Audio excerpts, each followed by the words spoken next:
We trust that's the internal barrel pressure sensor. Then we have fuel pressure.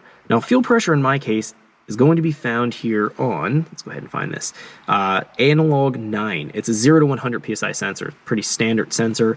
Let's go ahead and set this. So analog 9, and the air low and high, let's set it to 0 and 5 volt.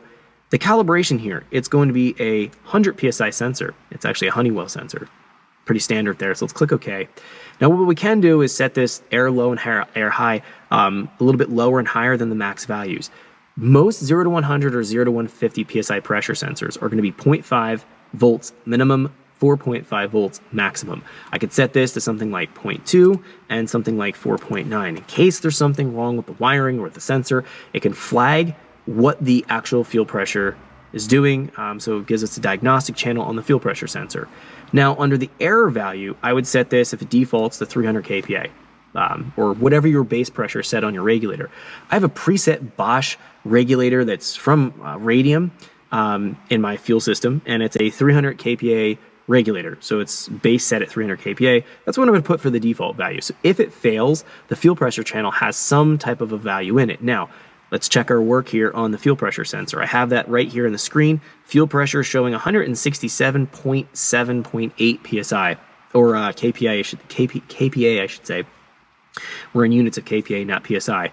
So we can do it to check this. It is giving us some kind of reading. You might have 0 because you haven't built any fuel pressure yet. We could go and check our outputs. We could just kind of step ahead and we'll come back here real quick. Let's go to outputs and let's check our fuel pump output. Now, I haven't changed the fuel pump wiring in the vehicle, so it's all factory. So the output that Link has assigned should work. So let's go ahead and check this real quick. Let's go to fuel pump control, and we can see down here our test. If we go down to test, and we go here to on, fuel pump's running, we can see it's active.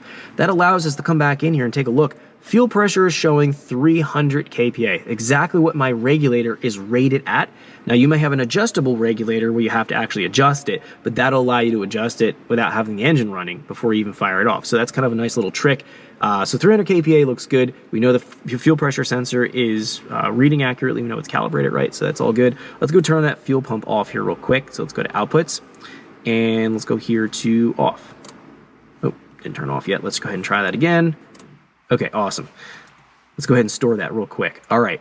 Now, I do have an oil pressure sensor, but there's a problem with the oil pressure sensor right now. It's not working. I'm expecting one to arrive later this week, so when it does, I'll get it installed, and if we continue on filming, if I'm not finished by then, we'll add the oil pressure sensor in here. We'll include that in a future tutorial, and then we'll build a fail-safe strategy around it. But for right now, I'm going to have to leave it off because the pressure sensor is reading something like 4.9 volts when the engine's not running. It's same 0 to 5 volt scale.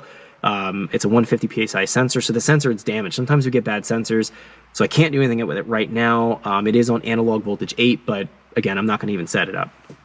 Okay, don't have an oil temp sensor. Exhaust pressure we don't have set up here. No MAF. Fuel temperature we won't worry about. Let's jump down here to our general temperatures. So we have 2 temperatures. Thanks for checking out our teaser clip. If you want to see the rest of this video and more than 500 hours of current EFI training we have to offer, make sure you click right here. If you want to go and check out more teaser clips from this training course, click here. And you don't want to miss any of the videos we're going to be releasing on this channel, so make sure you subscribe and click here. Thanks for watching, and I'll see you guys later.